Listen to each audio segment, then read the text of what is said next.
Listen up. You. Yes, you, scrolling through the endless digital river, feeling that quiet hum of anxiety in the back of your mind. You who just checked your phone for the 7th time in 10 minutes, not because you were expecting anything, but because the silence felt too loud. You who saw someone else's curated perfection online and felt that familiar, bitter pang of inadequacy. You feel it, don't you?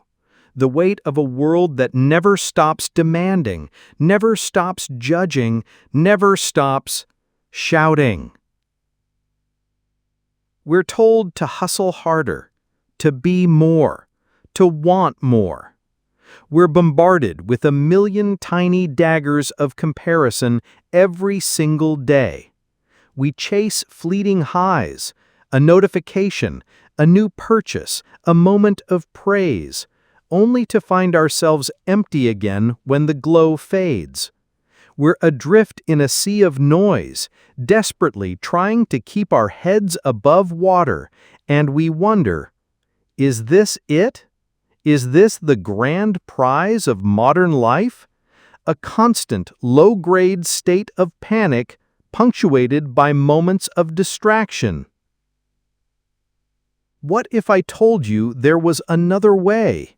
A way to build a fortress inside your own mind, a citadel so strong that the chaos of the world can't breach its walls. What if I told you the secret to navigating the frantic pace of the 21st century wasn't a new app, a life hack, or another self-help guru, but an ancient philosophy forged in the fires of empires and plagues, a wisdom so potent it has echoed through millennia? Forget the dusty tomes and the marble busts for a moment. Think of the Stoics not as long-dead philosophers, but as the original masters of mental resilience.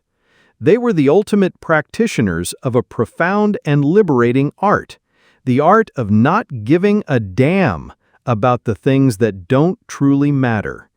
And in doing so, they freed themselves up to care deeply, passionately, and effectively about the things that do. This isn't a lecture. This is an initiation. Welcome, fellow Stoic of the digital age, to the forge where your soul gets its strength. Let's start at the very heart of the storm. A colleague takes credit for your work. Your flight is canceled. A carefully planned evening falls apart because of one thoughtless comment. What happens next? A surge of hot anger? A spiral of self-pity? A replay of the event on a loop in your mind, each time more painful than the last.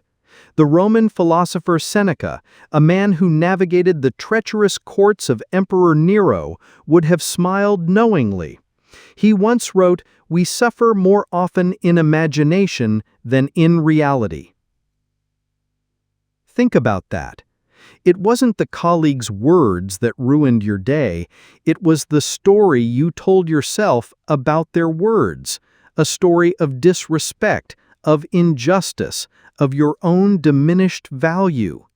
It wasn't the canceled flight that caused your panic, it was the chain of catastrophic what-ifs you immediately forged in your mind.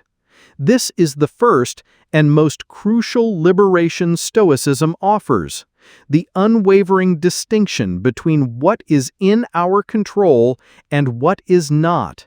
Once you begin to grasp this freedom, something magical happens. The constant worry about yesterday's mistakes and tomorrow's anxieties starts to fade. And what are you left with? This moment. Right now. This single, irreplaceable breath. The Emperor Marcus Aurelius, perhaps the most powerful man in the world during his time, spent his nights in a cold tent on the battlefield, writing to himself, reminding himself of this simple truth. He urged, "Do not let the future disturb you, for you will arrive there, if you have to, with the same reason that you applied to the present. Our modern world is an engine designed to pull us out of the present. We eat while scrolling, walk while texting, and talk while thinking about what we'll say next. We live in a ghost world of what was and what might be, completely missing the solid reality of what is. The Stoics had a term for this profound acceptance of the present, amor fati, a love of one's fate. This isn't a grim acceptance of the inevitable. It's an active, enthusiastic embrace of reality in all its messy, unpredictable glory. It's looking at the spilled coffee, the difficult client, the rainy day, and saying, This is my material. This is what I have to work with. A master sculptor doesn't complain about the marble. They see the potential within its veins and imperfections. Amor fati is becoming the sculptor of your own life, treating every event, good or bad, as the raw material for your masterpiece of a character. To fuel this love for the present, they employed another powerful tool, memento mori. Remember you will die. Far from being morbid, this is the ultimate life-affirming mantra. It's the universe whispering in your ear, this is not a dress rehearsal. That deadline, that project, that petty squabble, how important will it seem on your final day? The thought of our own mortality clarifies our priorities like nothing else. It strips away the trivial and leaves only what is essential, the love we share, the virtues we cultivate, the service we render. It makes the taste of your morning coffee, the warmth of the sun on your skin, the sound of a loved one's laughter, not just moments, but miracles. And so, with your focus firmly on the present and your energy directed only at what you can control, you begin to build. You build what the Stoics called the inner citadel. This is your mental fortress, a sanctuary of peace and reason that no external chaos can touch. This is where the true art of not giving a fuck is perfected. Think of the constant barrage of opinions we face. Every comment, every critique, every like or lack thereof is an attempt to lay siege to your sense of self. We've been conditioned to believe our worth is a fluctuating stock price determined by the whims of the public market. The Stoics would call this a form of voluntary slavery. They understood that true self-worth is not granted by others, it is earned by you, for you. It's forged in the crucible of your own actions, your integrity, your kindness, your courage. When someone praises you, the Stoic acknowledges it graciously, but doesn't let it inflate their ego. Their foundation is not built on the shifting sands of applause. When someone insults you, the Stoic considers if there's any truth to it. If there is, they learn from it. If not, they dismiss it as the meaningless noise of another person's unexamined mind. As Epictetus taught, it is not things that disturb us, but our judgments about things. The insult itself is powerless. It is your agreement with the insult, your judgment that it has merit, that gives it the power to wound you. By refusing to grant that agreement, you disarm your critics. You reclaim your power. Your inner citadel stands strong, not because it's ignorant of the world outside, but because its foundations are sunk deep into the bedrock of self-knowledge and virtue. Your peace is no longer a fragile thing, dependent on external conditions. It becomes your default state, your inalienable possession. This inner strength is not meant for idle contemplation alone. It is meant to be tested. Stoicism is not a philosophy of retreat, it is a philosophy of engagement.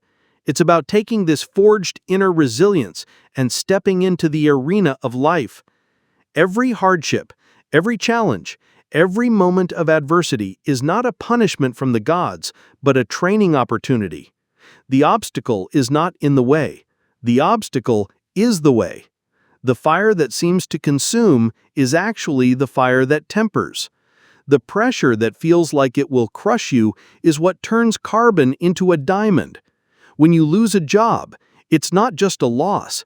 It's a chance to reassess your path, to learn new skills, to discover a resilience you never knew you had. When a relationship ends, it's not just heartbreak. It's a profound lesson in love, loss, and the nature of attachment.